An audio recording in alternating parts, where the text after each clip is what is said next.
il appelle Odako. Odako m'appelle. Il me dit, Zaga, je ne sais pas ce qui s'est passé entre toi et Mark Nda, mais Mark Nda veut une réconciliation. Je dis à Odako, il n'y a pas de souci. On s'est appelé. J'ai toute la conversation. On s'est appelé. Il m'a dit que s'il m'a fait quelque chose qui m'a fait mal, de lui pardonner. Je dis, il n'y a aucun problème. Et il m'a dit, parce que on était en train d'organiser une manifestation à Paris. Il m'a dit qu'il viendra à Paris.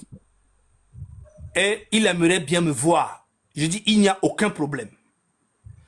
Quand il est arrivé à Paris, pendant les manifestations à Paris, il y a la légende qui m'appelle, qui me dit, Zaga, Marc est là. Marc lui-même m'appelle qu'il est là. Je dis, ok.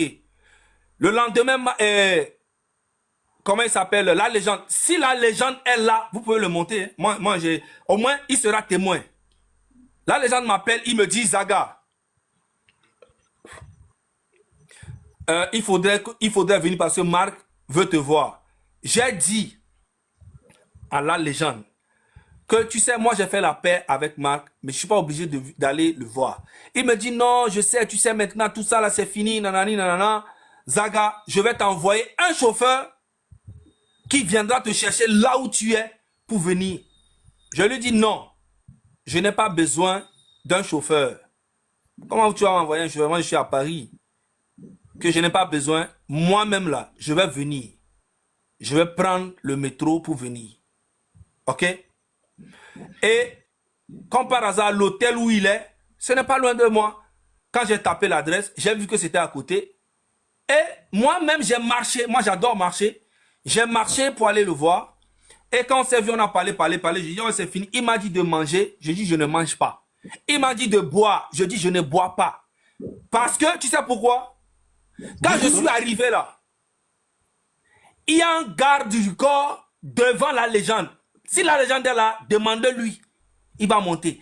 Devant la légende, le garde du corps de l'hôtel me demande de me fouiller avant de voir Marc Nda. Je dis, mais attends, vous êtes dans quel délire en fait? Comment ça? Marc Nda, c'est qui? Et puis moi, on doit me fouiller avant que... Tu vois, il est dans les délires.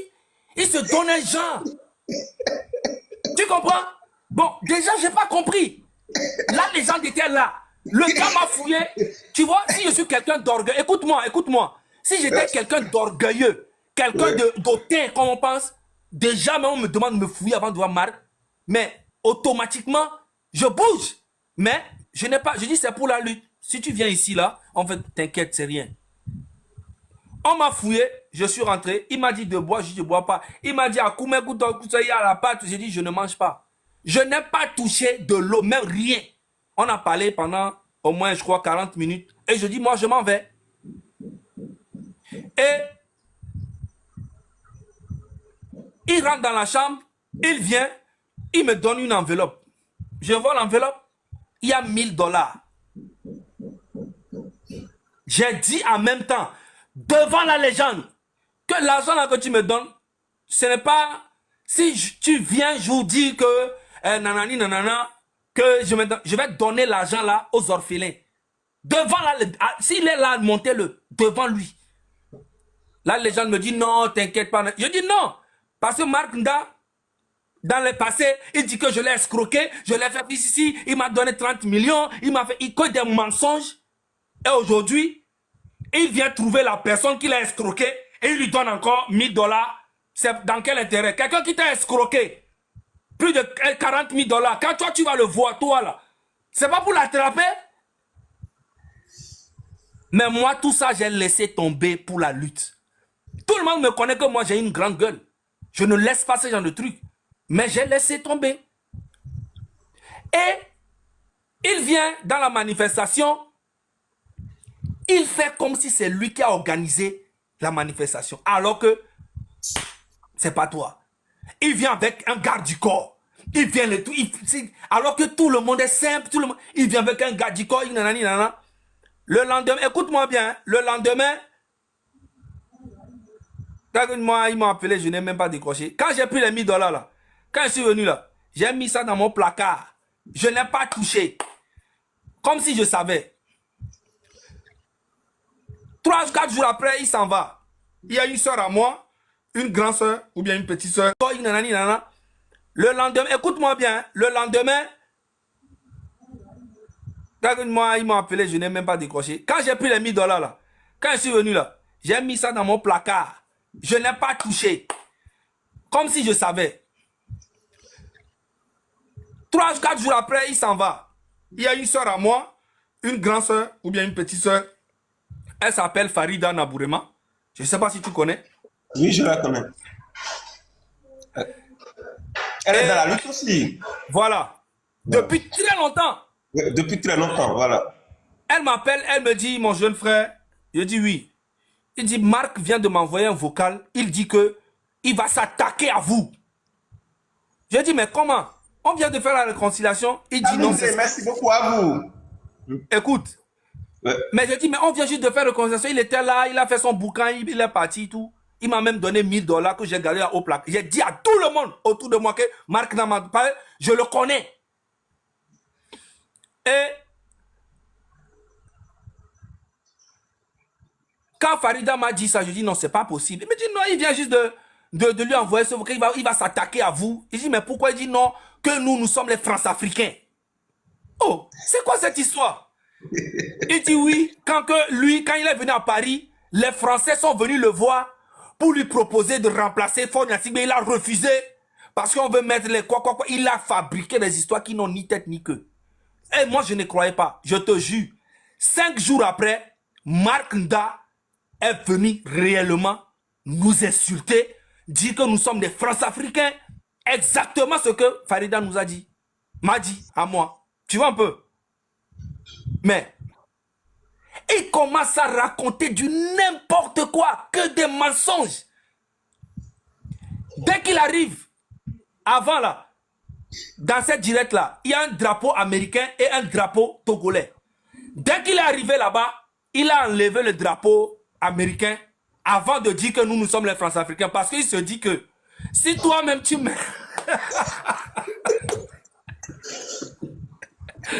Si toi-même, tu mets un drapeau américain derrière et tu attaques les autres qui sont France-Africains, c'est qu'on peut l'attaquer. Il a enlevé le drapeau américain, il a laissé le drapeau tweet. Mais en même temps, quand il fait ça là, il dit que nous sommes les Africains. Nous, on s'en fout, on n'a rien dit. Il raconte que les Français, les gens nous financent, ils racontent des bêtises. Nous sommes des escrocs, la cotisation qu'on a fait, alors que la cotisation, elle est bloquée même par GoFundMe. Parce que l'État a envoyé, je crois, des trucs pour dire que nous sommes en train de cotiser pour financer des trucs bizarres. Je ne vais pas dire les noms ici. Donc, du coup, l'argent est bloqué. Mais il raconte des mensonges. Mais on ne répond pas. Moi, je ne réponds pas. Je ne dis rien. Mais en fait, ça ralentit quand même la lutte. Ce qu'il a fait, c'est un gros virus, ce monsieur que tu vois. Maintenant, quand il dit que lui, il est contre la France, là, il oublie que beaucoup de ses membres sont en France. Donc, les gars qui sont en France, là, dis-leur aussi de faire la même chose que tu fais.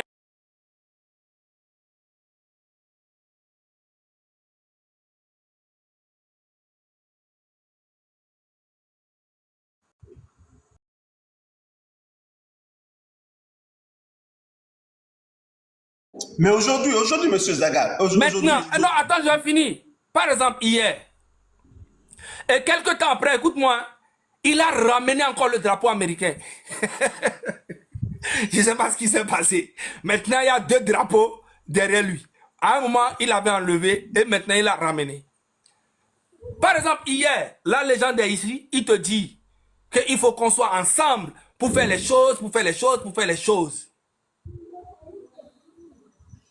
Ok. Maintenant, pendant qu'il est en train de parler la légende dans ton direct, Marc, lui, il a allumé son live en train de vous allumer, vous tous, sans exception. Il dit que comment toi, tu peux dire que que France-Afrique c'est la corruption, que c'est du n'importe quoi. Donc si on arrête la corruption, la France-Afrique n'existe. Malgré même que son gars est avec toi, lui il allume. Et après, qu'est-ce qui s'est passé? Là, les gens, son cerveau commence à travailler un peu. Et je pense que bientôt, il va bien comprendre qui est. Je sais qu'il sait, mais pas de loyauté. Il fait semblant. Mais je vais te jouer. La légende était très énervée. Je te joue ça ici. C'est la même chose qui s'est passée entre moi et Marc. Hein. Regarde. Au doigt, elle a aussi bébé. On va lancer Nyanene. Marc. Kolayome. L'homme sende comme moi. Oyoname. On va en public, va le glober, il aime les scènes. Je suis accessible hein, jusqu'à preuve du contraire. Tu peux m'appeler et me dire pourquoi j'ai dit que je soutenais toutes les dates. J'ai toujours soutenu des dates. C'est pas la première fois. J'ai toujours soutenu des dates. Mais faut se poser la question, est-ce que je vais organiser moi des dates? Non. Là, mais lancer date, là, je vais soutenir. On doit soutenir. Attendez. On a toujours soutenu des dates. Mais il fut un moment où on ne soutenait plus des dates. Pourquoi? Parce que on s'est rendu compte que des gens nous ont accusés de ce qu'on n'était pas. Et on était fâchés. Moi, avant qu'on ne crée le train de la liberté, j'ai toujours soutenu toute initiative. Et je m'en fichais que les gens ne soutiennent pas mon initiative. Parce que je ne suis pas là pour faire du donnant-donnant ou de la concurrence avec qui que ce soit. Donc, si moi, personnellement, je décide de soutenir des dates, vous ne savez pas sous quelles conditions. Je ne vous parle pas d'une implication dans l'opérationnel. Soutenir une date que quelqu'un lance, qu'est-ce que ça va nous faire de mal? Dire aux gens, c'est bon, je vous soutiens. Togolais, sortez. Vous le dites tous les jours, Togolais, sortez.